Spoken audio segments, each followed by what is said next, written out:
So we've been watching more and more of World of Fantasy, and it has turned out to be a lot better than what we initially thought from our quick take. Let's dive into it.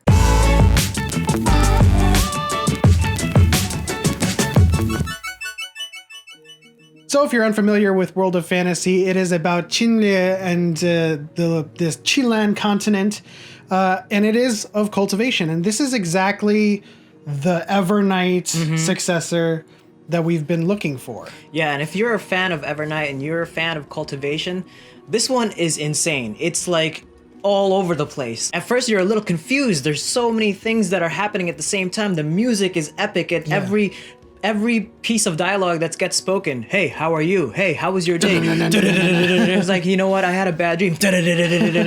It's crazy. Like, just when you think, so we've been watching this all the way up to in the 20s now. We're in episode 20s right now.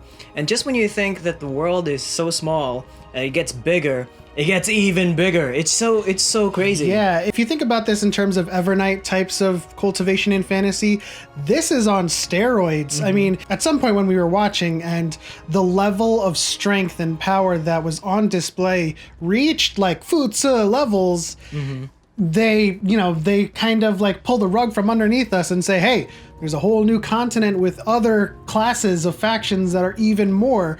And when you think about the Profound Heavenly Alliance and the 8 Extreme Temples and their masters and how they look, and then Li Mu comes out of nowhere, the Heavenly Sword Mountain, and he's like, I'm above you guys. What are you guys talking about? And then you're just like, wait, how far does this go? They talk about like the Nirvana realm and then the Genesis realm. The Genesis realm, there's so many different realms. Yeah. We don't know where it ends, because when we get to the early 20s in the episodes, you think that it's gotten to this godlike realm, right? Yes. Like where you got the god hand coming in, like you said, the Futsa level, and then all of a sudden one guy shows up against all these other masters and scares the living hell out of all of them. So you just wonder, like, once you get into like this crazy level, so the Chilean continent obviously is only one continent. You find out that there's more continents. I mean, we knew from like the get-go, from early on, that there was other continents. Like in the very beginning, like first 5 episodes, they hinted at the golden continent, the heavenly continent. And so we are at a point in this series where we have been introduced to the new continent. I think they're calling it the Land of Chaos.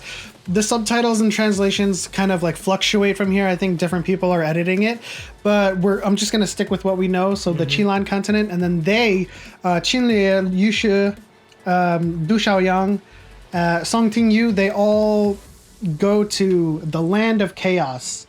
And the first thing that Li Mu says, the Heavenly Sword person, is like, you thought the people in Chilan continent were strong. There are masters and students who are 2 realms above their masters, and I'm just like, is that it? Is there more than that though? It's kind of like the god race have left all of these little breadcrumbs of power all over the world. It left their legacies for Qinlie to find, because there's this prophecy. Qinlie is Gongmo Lie, and he's supposed to be the reincarnation of him. So now he has control of the spirit pillars.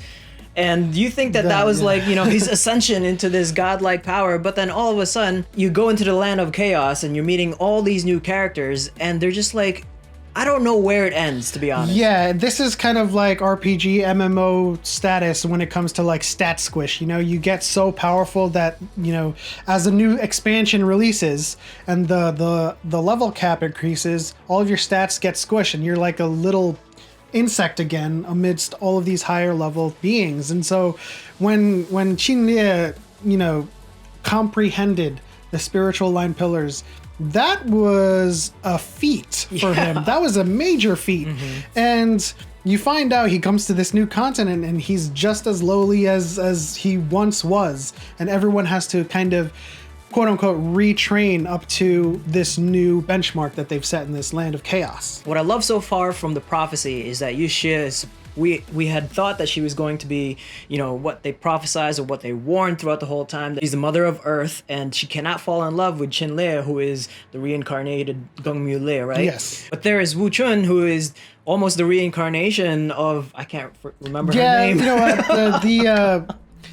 Listen, the prophecy is very muddled, very convoluted, but essentially at the foundation, there was, the war between the god race and the human race. And at the center of it all was the Gongmu family. And then on the other side with the nether race, it's interesting to see when they delve into this soul suppressing orb that's within Qinlie's mind. Everyone that's around him has something to do with this prophecy. So Yusha is the mother of Earth. Qinlie is Gongmu Lie. And then God the of people, War. the son of God of War, which is his father, Qisha. And, the people that are around him, or at least the people that are depicted as being part of his soul suppression, is Li Mu, the heavenly sword guy. We have Du Xiaoyang, which explains why they have been inexorably drawn to each other since the beginning. And then we have this new Duan, white-haired Sephiroth guy. Looks cool. He looks cool, yeah. And we haven't gotten to the revelation part of this prophecy. Now, of course, Song Ting Yu is, of course, a manifestation or reincarnation of the night fairy that used to take care of Gongmu Lie. So, everything is unfolding. We're in the middle of unpacking this entire prophecy. You know what? If you want to really simplify everything, think of Final Fantasy as a role-playing game.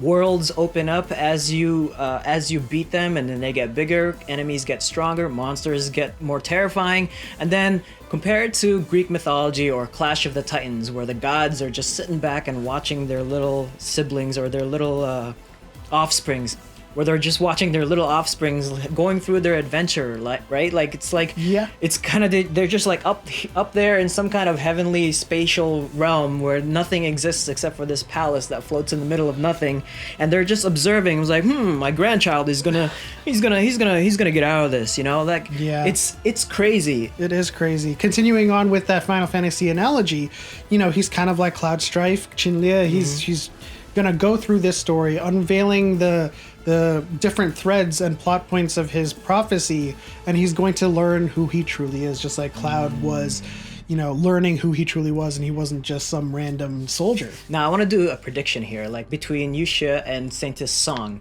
Who is he supposed to fall in love with? Obviously, he's in love with Yusha, who's the mother of Earth. But it seems like the prophecy is starting to unfold little bit by little bit that she is supposed to be the one he's supposed to stay away from. Yeah, so listen, admittedly, from the beginning, I shipped hard Song Ting Yu and Qinlie. I was like, this match, I'm always a sucker for matches that aren't at the outset very, obvious.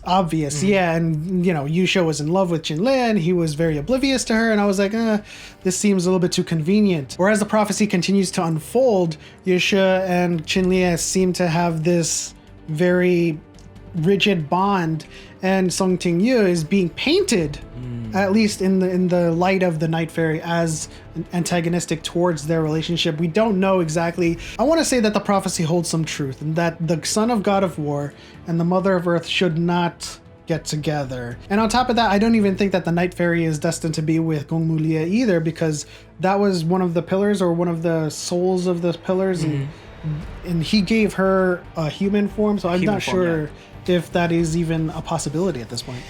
I am always gonna ship Yusha because she is beautiful, and there is some way or some reason that she ended up at Lingborough the same way as Qinlie ended up at Lingborough. So there has to be a purpose of why they were both there. There has to be a purpose to Lingborough.